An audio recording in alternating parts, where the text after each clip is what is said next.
Basketball fans, welcome back. So in a previous video, we have talked about the River Hoopers versus Stade Malien game, and that game was a blowout. And in this one, we'll be talking about the second game that happened after that game. That was Al Ittihad versus FUS Rabat. So this game was a clash between two North African teams that are powerhouses. So FUS Rabat, they shocked the entire continent last season, where they dominated the Kalahari Conference, but they lost in the quarterfinals, unfortunately, to the Cape Town Tigers. I can even say they got upset.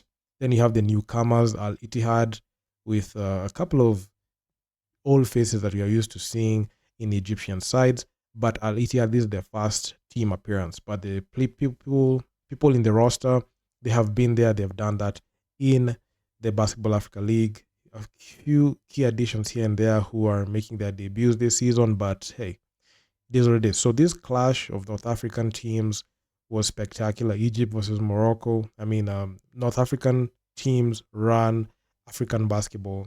Egypt, Tunisia. We have Egypt, Tunisia, Morocco, Libya, because Libya made it to the finals. And these are teams that are expected, high octane offense and defense.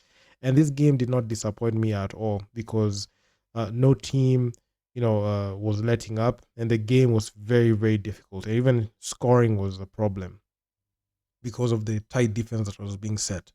So this game, FUS Rabat, they did not lead in field goal percentage, 2-point field goals, and it was incredible that they only made 2 3-pointers out of 18 attempts, only made 2, and they were 66% from the line. And it was not any better for the Al Ittihad team because they only made 4 3-pointers in the whole game. On 2-point field goals, they converted 23 out of 44 shots attempted. And this was not looking good because they were the most inefficient. And I can even attribute it to the high defense that was there because the getting inside was not easy. But we had a guy from FUS Rabat, even despite the loss, the man was just sensational. So we had Jonathan Jordan. So this guy, he had a game-high 22 points despite the loss for FUS Rabat, and he was the person that I was keenly monitoring because his productivity was key in helping this FUS Rabat team being in the game, because had he not exploded the way he exploded, especially in the second half, I don't think the FUS Rabat team will have had a shot. But looking at even his performance, you had Ayub Nohi, he had 5 points, didn't have a very good performance. Mike Fofana, somebody who you'd expect to have a very good performance. He came out very small with his 2 points and 7 boards. The only guy who had, double-digit scoring there and he was following, Jonathan Jordan was Nishre Zuza. So in 34 minutes played, he had 10 points, 3 rebounds, 5 assists. So it was a very difficult game. But on the flip side, when you look at the Al Ittihad team, you'll see we had MC Xavier King. So he had 19 points. We had Majok Deng, Juba Airlines. He had 18 points there. And Majok Deng, he had double-double of his own. He had 18 points and 12 boards because he led in rebounds with 12 boards. And he had 2 assists to go along with that. So Mike Fofana had 7 boards, like I mentioned. He led FUS Rabat in that front. And also Jonathan Jordan, not only he led in scoring with 22 points, and he had 5 rebounds. So he was literally everywhere, almost everywhere, and his explosive tendencies was what was keeping FUS Rabat in the game. Because when the game started, you could see it was a neck and neck performance. The FUS Rabat won the first quarter with 21 points, with Al Ittihad following very closely with 20 points. So that game was only a 1-point difference. But the Al Ittihad team were able to outscore FUS Rabat by as many as 10 points in the second quarter. And this is what set the stage for that huge hole that the FUS Rabat team could not get themselves out. Because when I saw this huge, margin, I just saw like a buffer. And knowing that Egypt likes to capitalize on other teams' mistakes, I knew for a fact that FUS Rabat will have a very, very long game. I was hoping this game will have gone to at least an overtime because the way they played in the first quarter, I felt like they could be able to even go ahead and, make this game very interesting. the point where we have an OT in the BL, like similar to what we saw in the Sahara Conference last year.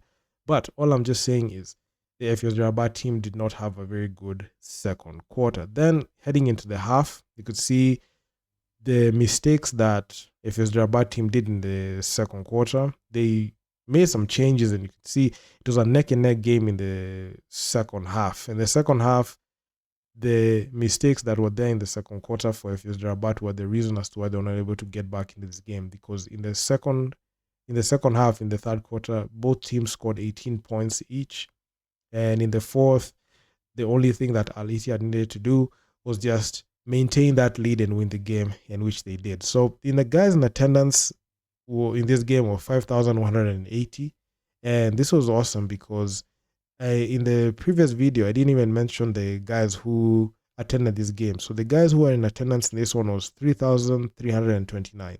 So a lot of people really wanted to see Al Ittihad versus FUS Rabat go ahead and duke it out, because the home team, if you notice, the fans really support the home team, and especially this game is happening in Morocco. So that means FUS Rabat, a lot of people are going to be on their side. So it was very unfortunate. It was very disappointing to the fans that they were not able to witness a win, as similar to what happened in the Kalahari Conference last year. But last year they played in South Africa, and FUS Rabat were able to dominate there. So fans really turned out in this game, but they did not like the outcome of the game. But nonetheless, the game went on, and this was, I must say, it was a battle of, IQ basketball, because there were no easy shots, and you can even see that quickly when you look at the field goal percentage. When you look at the field goal percentages, as much as Al Ittihad were on top, you could see it was still difficult to be able to get a shot off. And getting good looks, especially for teams that play good defense and good offense, and teams that can be able to capitalize on the mistakes, gets very difficult. That's why even in the 3-point percentages, they were abysmal, because Al Ittihad, they only shot 4 of 31 from downtown. So they only made 4 3. That's 12%. That's the lowest. And that's the lowest even for a team that won. But the team that was at an all-time low was FUS Rabat. They were not able to hit anything from downtown. So that was very, very concerning. And despite the fact that FUS Rabat had a lot of attempts at the free throw line, they shot 66%. So to make matters worse, the FUS Rabat team, they went to the line 27 times and they only made 18 of them, 66%. If you look at the Al Ittihad team, they went to the line 18 times and they shot 13 of them. So you could see there was not too much efficiency and paying attention on the FUS Rabat team in shooting from the line. So, and that's the reason as to why they lost this game. Had they made at least 8 of their free throws, this game would have even gone to overtime. And if they were able to at least, get serious on the line and be able to get some key stops here and there, this game would have been interesting. But even despite the fact that Al Ittihad were fouling too much, still, FUS Rabat were not able to knock it down from the line. So this is something that's very concerning. So in the rebounds category, in the department, Al Ittihad were able to outmuscle the FUS Rabat team, 52 total rebounds to 40. And the assists they were just close. They were just playing there. So we had Al Ittihad with 12 assists to FUS Rabat's 9. So this statistic shows me both teams were holding serve pretty well. They were playing good offense and defense, especially good defense. Okay, the offense is not as good because if you look at the percentages, they're not the best. But on defense, it was just a defensive affair on that one. So in the steals, they were tied in steals. Both teams didn't turn over the ball that much because these teams, the way they are constructed, the North African teams, they model their game. To look like how the Europeans play. So it's very very good basketball that you don't see them losing the ball like that. But you could see turnovers. We had 14 turnovers for FUS Rabat to Al Ittihad's 10.